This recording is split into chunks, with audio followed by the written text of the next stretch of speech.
Buenas noches con todos. Mi nombre es Lenny Malu Alexa Quispe Pautre y el día de hoy les voy a hablar sobre un caso emblemático muy importante, el cual titula Caso Comunidad de Campesina de Santa Bárbara versus Perú. Para ello empezaré proyectando mis diapositivas.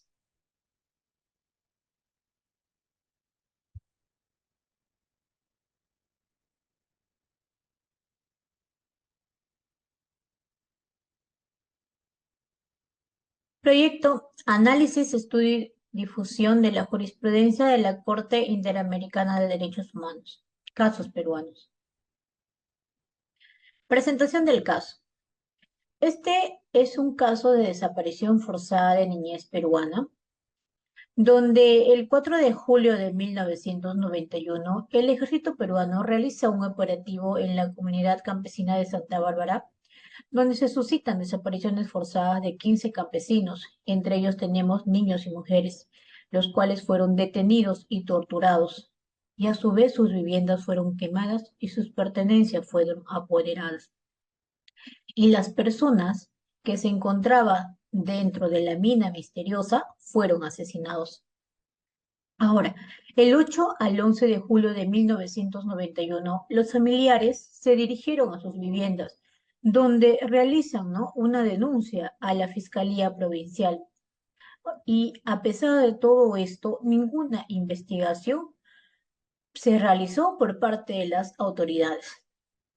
El 25 de julio de 1991, este caso se presenta ante la Comisión Interamericana de Derechos Humanos y el 8 de julio del 2013, este caso es llevado ante la Corte Interamericana de Derechos Humanos, donde el 1 de septiembre del 2015, la Corte Interamericana de Derechos Humanos emitió una sentencia en la que responsabilizó al Estado peruano por todas las desapariciones forzadas de varios miembros de dos grupos familiares y de una persona adicional. Entre ellas tenemos a Yesenia Osnayo Hilario, a Miriam Osnayo Hilario, a Edith Osnayo Hilario, a Wilmer Hilario Carguapoma, a Alex Jorge Hilario, a Raúl Hilario Guillén, a Héctor Hilario Guillén, a Francisco Hilario Torres, a Mercedes Carguapoma de la Cruz, a Dionisia Quispe Malqui, a Antonia Hilario Quispe, a Magdalena Hilario Quispe, a Dionisia Guillén Riveros y Ramón Hilario Morán. Y la persona adicional en este caso sería Joreb Guamaní Vergara, donde se estableció que el Estado peruano violó múltiples derechos humanos fundamentales, entre ellos incluyendo, ¿no?, la libertad personal, la integridad personal, el derecho a la vida, el reconocimiento de la personalidad jurídica, las garantías judiciales y la protección judicial de las víctimas. Además, también se señaló que estas violaciones afectaron el derecho a la especial protección de niños y niñas, quienes eran menores de edad al momento que se realizó su desaparición forzada. Adicionalmente a ello, la Corte determinó que el Perú violó los derechos a la propiedad privada, a la vida privada y familiar de las víctimas y sus familiares, así como también el derecho a la libertad personal. Finalmente, se encontró responsabilidad estatal por la violación de los derechos a las garantías judiciales, la protección judicial, el derecho a conocer la verdad y el derecho a la integridad personal de los familiares de las víctimas, así como también, ¿no?, el de las personas fallecidas después del año 2000 relacionadas con los casos.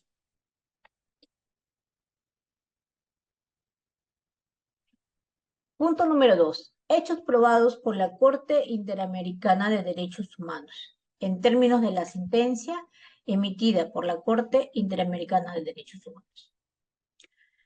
Frente a todo esto, la Corte determinó que el Estado peruano reconoce parcialmente los hechos y su responsabilidad internacional, pero persistieron controversias sobre cuestiones de hechos y reclamaciones legales no aceptadas por el Estado. Respecto a los hechos, la controversia continuó en varios aspectos. Entre ellas tenemos sobre los presuntos robos de bienes y quemas de viviendas de las víctimas. También sobre las denuncias presentadas posteriormente y las respuestas de las autoridades estatales. También por los procedimientos de investigación, la recuperación e identificación de restos y procedimientos forenses. También por los supuestos mecanismos de encubrimiento, como la negación de detenciones y el uso de dinamita para destruir, ¿no?, la evidencia en la mina abandonada llamada Misteriosa o Bayarón, así también como los hostigamientos y las detenciones de los comuneros que denunciaron los hechos y amenazas a los operadores judiciales. Y por último, la supuesta falta de diligencia adecuada y las irregularidades en la captura de los acusados ausentes. Derechos vulnerados.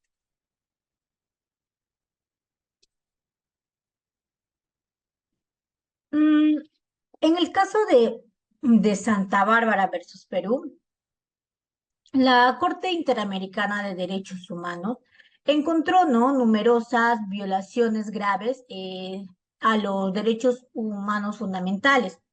Las violaciones incluyeron el derecho a la libertad personal, a la integridad personal, a la vida, el reconocimiento de la personalidad jurídica, las garantías judiciales y la protección judicial de las víctimas de desaparición forzada y la de sus familiares. Además, también se determinó que estas violaciones afectaron de manera particular el derecho a la especial protección de niños y niñas, quienes fueron víctimas de estos cuando aún eran menores de edad. Dentro de esto podemos encontrar que uno de los derechos vulnerados fue el derecho a la libertad personal, la integridad personal, la vida y el reconocimiento a la personalidad jurídica, así como el derecho a la especial protección de las niñas y niños. En el párrafo 148, la Corte Interamericana de Derechos Humanos expondrá los argumentos de la Comisión y de las partes, ¿no?, donde establecerán la calificación jurídica de los hechos del caso y procederán a examinar las alegadas violaciones de los derechos mencionados. Ahora, en el párrafo 150, la Comisión sostuvo que el Estado violó los derechos a la libertad personal, integridad personal, la vida y el reconocimiento de la personalidad jurídica. Todos estos consagrados en los artículos 7, 5, 4.1 y 3 de la Convención Americana. Y todo esto, ¿a qué se debe? A que este señala que, ¿no?, que existieron agravantes, donde 7 de los mismos eran niños y niñas al momento de los hechos. En los siguientes términos, donde existió una detención ilegal y arbitraria por las fuerzas de seguridad del Estado, y 2, en la época de los hechos, las desapariciones forzadas a menudo eran procedidas por tratos crueles, inhumanos o degradantes, generalmente destinados a lograr confesiones autoinculpatorias por parte de las víctimas y a lograr que éstas proporcionen, ¿no?, información sobre los grupos subversivos o a generar temor en la población que le inhibiera de colaborar con estos. Y en el párrafo 161, la Corte recuerda que la desaparición forzada de personas es una violación de derechos humanos constituida por 3 elementos concurrentes. Entre ellos tenemos la privación de la libertad, la intervención directa de agentes estatales o la existencia de estos, y la negativa de reconocer, ¿no?, la detención y de revelar la suerte o el paradero de la persona interesada. El derecho de propiedad a la vida privada y familiar. En el párrafo 199, la jurisprudencia de la Corte ha desarrollado un concepto muy amplio de propiedad, el cual abarca, ¿no?, entre otros, el uso y goce de los bienes definidos como cosas materiales, apropiables, así como todo derecho que pueda formar parte del patrimonio de una persona. Y dentro de esto, en el párrafo 200, el tribunal recuerda que el artículo 11.2 de la Convención reconoce que existe un ámbito de la privacidad que debe quedar extenso e inmune a las invasiones o agresiones abusivas o arbitrarias, ¿no?, por parte de terceros o de la autoridad pública. Ahora, en el párrafo 205, el tribunal considera que además de ser una violación del derecho al uso y disfrute de los bienes, la quema que se realizó por parte del ejército a las viviendas de los miembros de la comunidad de Santa Bárbara constituye una injerencia abusiva y arbitraria en su vida privada y domicilio. Ante esto, las personas que perdieron sus hogares perdieron el lugar donde desarrollaban dicha vida privada. Consecuentemente, a todo este acontecimiento, el Estado también violó el derecho a no sufrir injerencias arbitrarias o abusivas en su vida privada o en su domicilio, los cuales se encuentran reconocidos en el artículo 11.2 de la Convención Americana. Ahora, también tenemos el derecho a las garantías y protección judicial y a la libertad personal y el artículo 1, literal B de la Convención Interamericana sobre Desaparición Forzada de Personas, así como los artículos 1, 6 y 8 de la Convención Interamericana para prevenir y sancionar la tortura. En el párrafo 206, la Comisión alegó que el Estado violó los derechos reconocidos en los artículos 8.1 y 25.1 de la Convención Americana.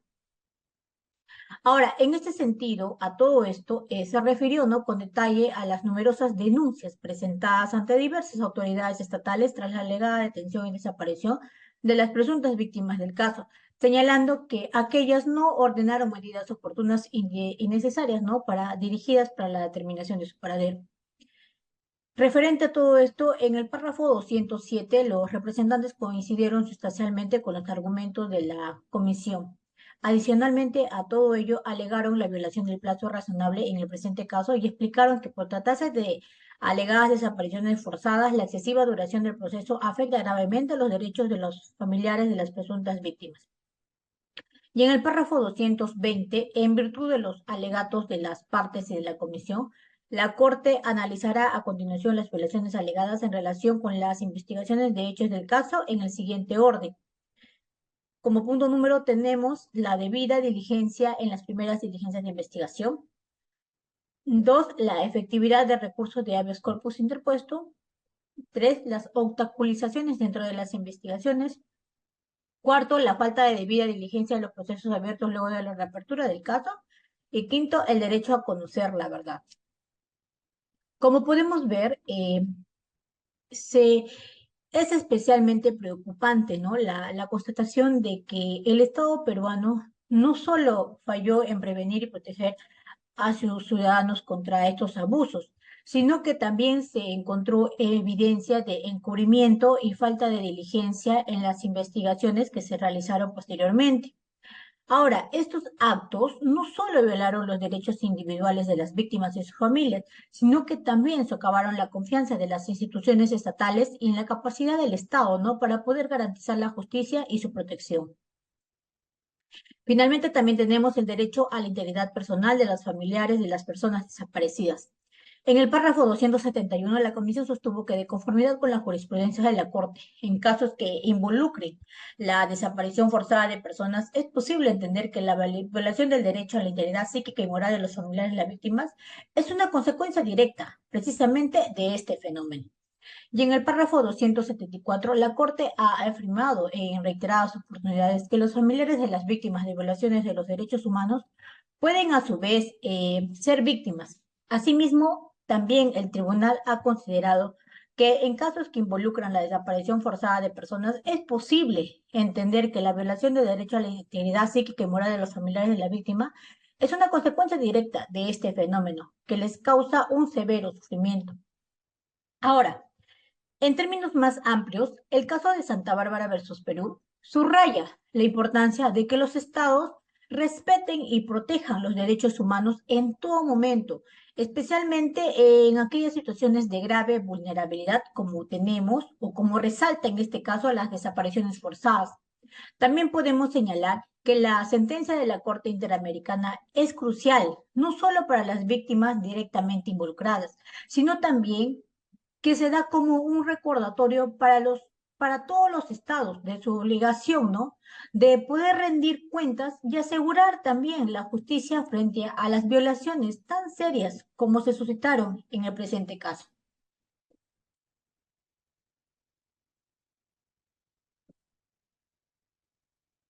Esta es una lista de todos los derechos ya mencionados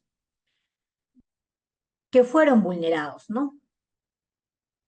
Como tenemos el derecho a la vida, ya mencionado, relacionado a la desaparición forzada y la ejecución extrajudicial de las 15 personas por parte de los agentes estatales, el derecho a la integridad personal, relacionada a las ejecuciones extrajudiciales y desapariciones forzadas perpetradas contra las víctimas, el derecho a la libertad personal, relacionada a la violación, porque fue violado, ¿no? Por las detenciones ilegales y desapariciones forzadas de las personas afectadas, el derecho a las garantías judiciales y protección judicial. Este se dio debido a la falta de diligencia y obstáculos en la investigación, así como a la demora en la administración de justicia. El derecho a la protección judicial contra actos de tortura y tratos crueles, inhumanos o degradantes.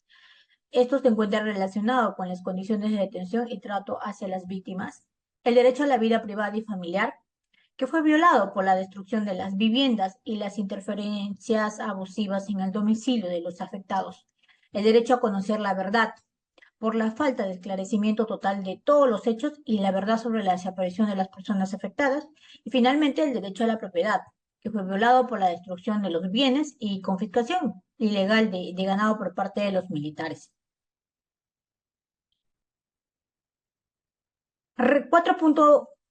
Punto número 4, reparaciones.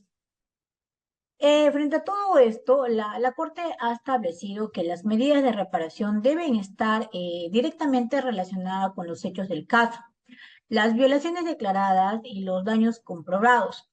Además, se deben considerar las solicitudes específicas para poder remediar los prejuicios sufridos. En vista de las violaciones a la convención declaradas anteriormente, la Corte procede a evaluar las reclamaciones presentadas por la Comisión Interamericana de Derechos Humanos y los representantes de las víctimas. Ahora, esto se hace conforme a los criterios establecidos en su jurisprudencia respecto a la naturaleza y la extensión de la obligación de poder reparar con el objetivo de determinar las medidas necesarias para compensar todos los daños sufridos por las víctimas.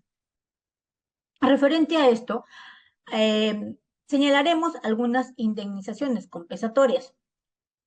Referente a este punto, la comisión solicitó que la Corte ordene al Estado peruano proporcionar una reparación adecuada a las víctimas, abordando tanto los aspectos materiales como morales de los daños sufridos, especialmente enfocándose en las 7 niñas y niños afectados, incluyendo una compensación justa.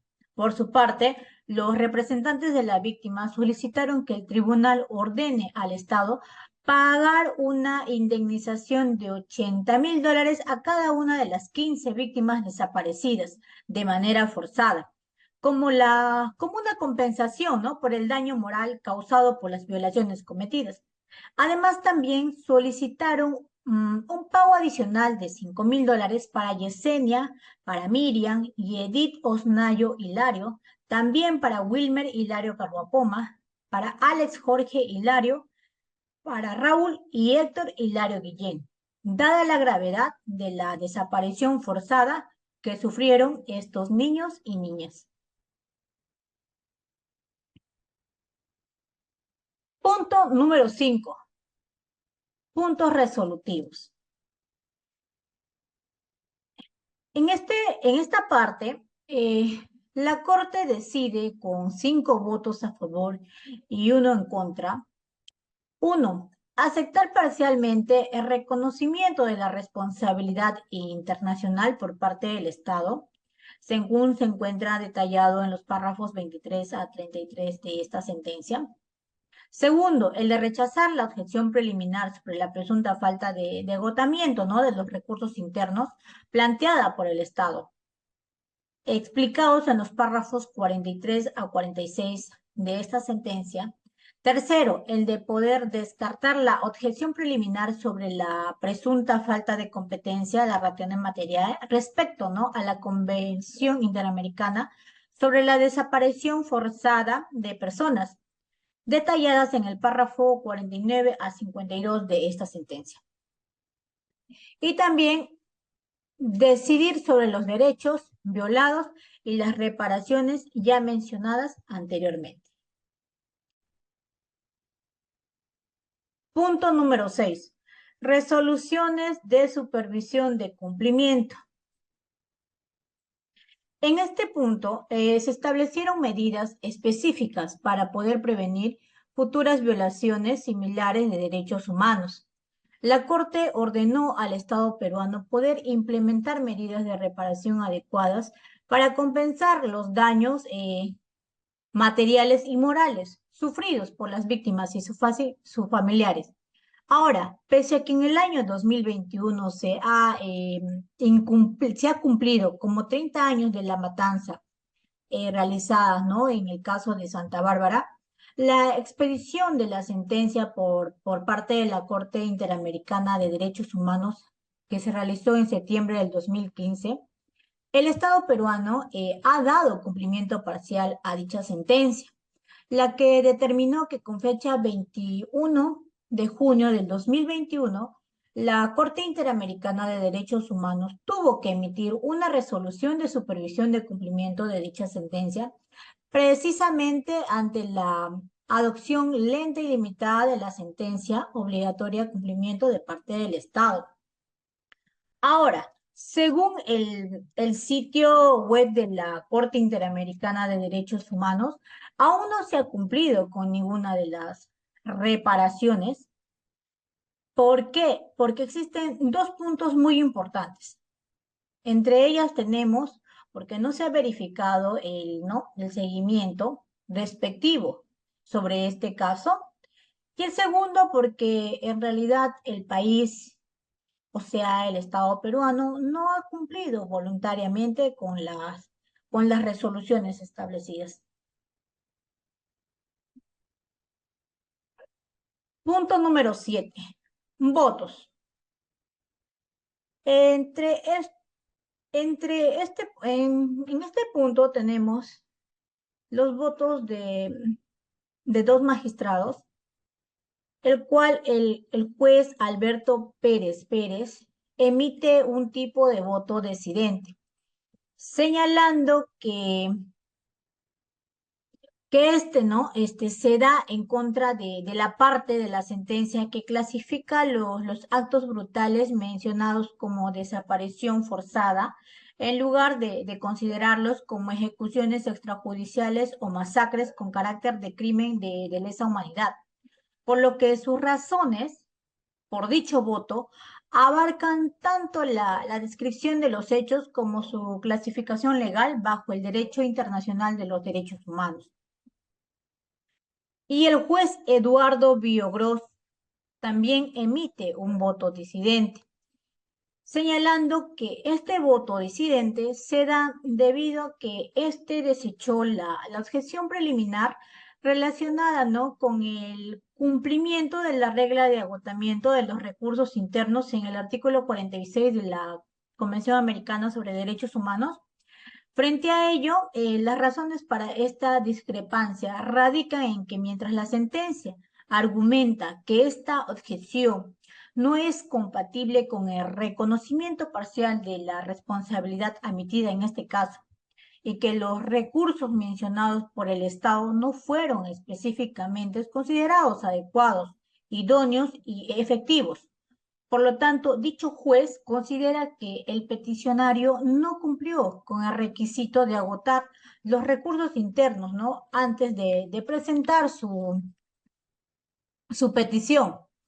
Además, la sentencia basó su decisión en eventos ocurridos después de la presentación inicial y la respuesta correspondiente del Estado a la misma, lo cual respaldó la actuación de la Comisión Interamericana de Derechos Humanos. Y como una pequeña conclusión, basándonos en la información proporcionada sobre el caso de Santa Bárbara versus Perú, podemos concluir que la empresa, ¿no? Que, que, que esta empresa minera Santa Bárbara ha presentado una demanda contra el gobierno peruano por violación de sus derechos y expropiación de sus propiedades sin una compensación justa. Ahora, el arbitraje internacional ha solicitado como medio de resolución de conflictos entre la empresa y el Estado peruano. La decisión del tribunal arbitral será crucial para poder determinar si el gobierno peruano ha violado, ¿no?, los derechos de la empresa, si se debe ser compensada de alguna manera. En este caso, resalta la importancia de poder proteger los derechos de estas comunidades que intervienen en un país, así como la necesidad de que los estados respeten los acuerdos comerciales y los tratos internacionales. Ahora, en resumen, el caso de Santa Bárbara versus Perú es un ejemplo de la complejidad y las implicaciones legales que pueden surgir en las relaciones comerciales internacionales y destacar, ¿no?, la importancia de poder contar con mecanismos eficaces para poder resolver los conflictos de manera justa y de manera justa y de manera equitativa. Eso es todo. Muchas gracias.